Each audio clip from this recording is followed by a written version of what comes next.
So one of the things that indicates how they understood this creation of the penitentiary is that in the first penitentiaries didn't have chaplains because people felt that the discipline that they set up itself would deliver somebody to the virtuous life. Just as they felt that the society that they were creating was going to enable we the people to act in a democratic way and have an orderly society, not degenerate into mob rule. So they believed that when they were dealing with the prison system. Now again, one of the reasons that this was able to happen is that this was a very small society at the time.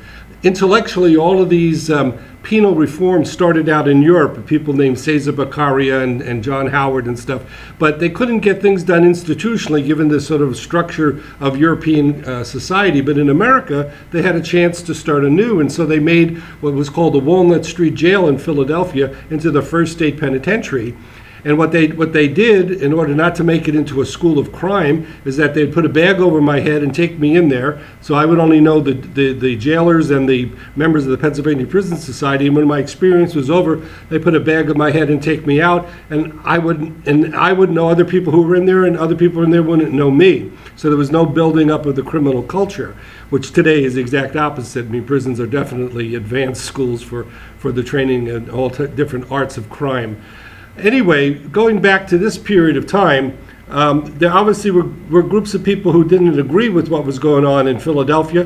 Basically in New York, there was a group that wanted the New York model, and it was based on solitary confinement, which is what we do a lot today in our what I'll call maximum facilities. And in their experiment, the first year, 45 inmates killed themselves. You know, it's pretty common that solitary confinement just really destroys people. Anyway, so what's going to happen here is that this prison system gets national notoriety, but also international notoriety. And a very famous man named Alexis de Tocqueville, who wrote something called Democracy in America, which he wrote after what I'm going to tell you about, which many people read when they study early American history.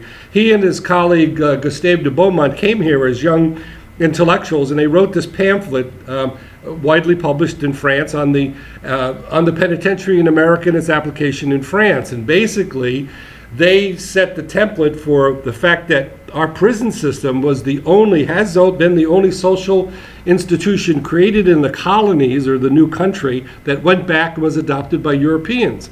Everybody, including Russia, started adapting this approach to the prison system. So in a way, our prison system was our first global institution, and wouldn't that be? And right now, you'll find out that when America goes places, we change the laws, and we also change people's prison system. This is part of what Americanization entails. It's questionable whether we should still do it the way we do it, and that's part of what we're trying to do here.